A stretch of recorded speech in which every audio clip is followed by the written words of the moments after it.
On this channel, I do movies and shows. And sort of the same thing happens whenever I review a show, which is that you get kind of a good feel for the tone and the tenor and the writing and the production values and the acting when you watch that first couple episodes. When I watched season 1 of The Last of Us, that's kind of what happened. I did all of the review in one sitting for the whole thing. When I watched The Rings of Power, I reviewed week on week and found it to be a little boring doing repeat videos where I was saying the same things kind of over and over again. This is a very different experience with season 2 of The Last of Us. Let us talk about what I like and what I didn't like about it.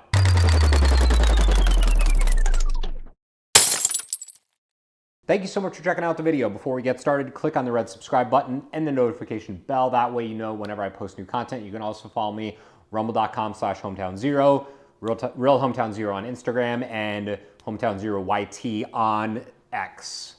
Okay, so I have the things I liked and the things I didn't like about the third episode of season 2 of The Last of Us. So, I am looking at this episode through a bit of a more critical lens. I will say that overall, I enjoyed this episode significantly more kind of as it went along, as I started to see some of the things they're doing and building out for the long haul. I have a lot of critiques of this episode, but just to get it out there, mostly I thought it was actually pretty positive. Little light on the action, a lot of dialogue, which I always appreciate. So what I liked about this, and I'm going to spoiler, I'm going to spoil all of this, like definitely a lot of the first season. And I'm going to get into spoiling most of the video game, most of The Last of Us Part 2. So just be warned. There's a scene in the second game where Ellie, after Joel dies, she walks around his house. It's a fairly straightforward and simple scene. She finds his guitar, she finds his pistol, his watch, his belongings, and it's a very emotional scene. There's a lot more that happens here, including this like psychiatrist that Ellie is seeing, and Joel was seeing as well before he perished. I'll talk about that in the stuff I didn't like. That particular element didn't work. But overall, I really did like that they built this scene out more. Dina is much more involved in this episode. Isabela Merced continues to excel in that role. I think she's just tremendous as Dina, still brings that same great energy. I now think I know why they swapped Joel out for Dina in the scene where Joel dies. And I think they're doing some stuff to clean up plot holes from the game that happened later.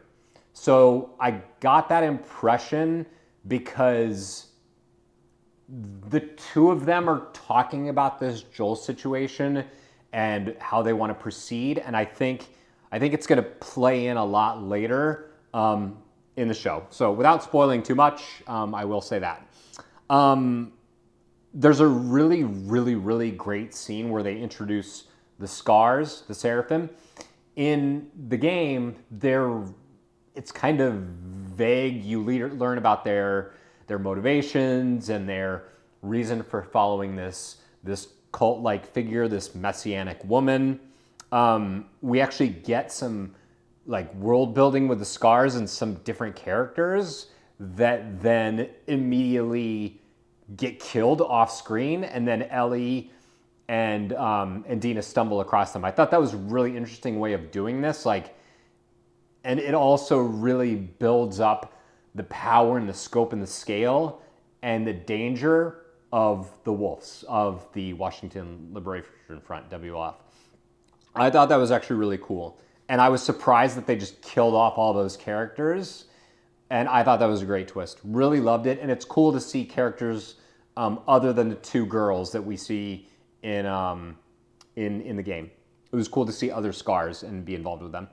I liked that they did a little bit more with Seth as well, the bigot character from the first 2 episodes. He is kind of right about a lot of the stuff in this episode. He's really gung-ho on like, no, let's go kill these people that took and murdered Joel. Let's do this. And I thought it was really interesting that they gave him some depth. I really did appreciate that. I didn't know what I thought of this council meeting. They have like this whole sit down with all like the leaders of the community. Tommy is one of them, and they debate whether they're going to go off and send a dozen or 16 or 12 or whatever guys to go take revenge on behalf of Joel. And they end up deciding not to go, which leads Dina and Ellie to go by themselves. But I liked Seth's involvement in all of that and like the different opinions. Started off a little bit weird, but I like that scene overall. That's what I really liked about this episode. Again, overall, really enjoyed it. Here's what I didn't like. I think Bella Ramsey's range is really starting to become a problem. It really is. There's moments where she like kind of looks like she's embodying the character, and then it just all falls apart in the next sequence. Her speech to the council at that particular meeting, I think, comes off as really lame and low energy. I think that's a little bit part of the point, but I think it was just too... I was really bored, and she didn't like actually motivate me at all. She just like reads a piece of paper and it's like, all right, you clearly are not emotionally invested in this. It's like you should be. The Catherine O'Hara character, the shrink, it just doesn't work, man. She just is there to like do some dialogue, and I don't really understand her purpose. It's like they don't even release Ellie from like hospitalization without making her talk to a shrink in a post-apocalyptic world. That doesn't make any sense to me. It's dumb. Her existence is just like, it's a whole tell not show thing. She's just like explaining things instead of the show actually showing them to us, and it's dumb. I think they're also trying to like get all these twists out of the way early, and I don't get that. It's just a weird decision. Like it's clear that now, because of some of the dialogue, we know that Joel confessed to Ellie simply based on these scenes. That's something that comes way later in the games, and I don't really understand it. They're also telling this story in chronological order so far.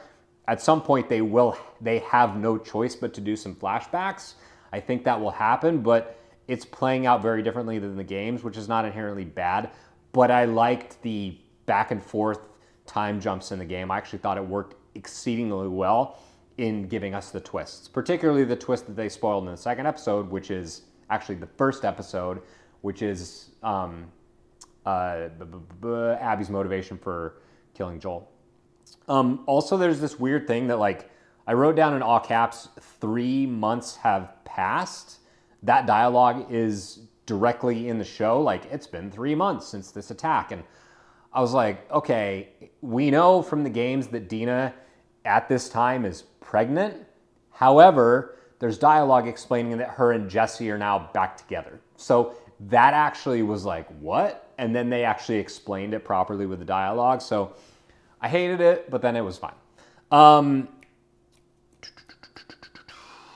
There's also this whole will they, won't they thing with Ellie and Dina.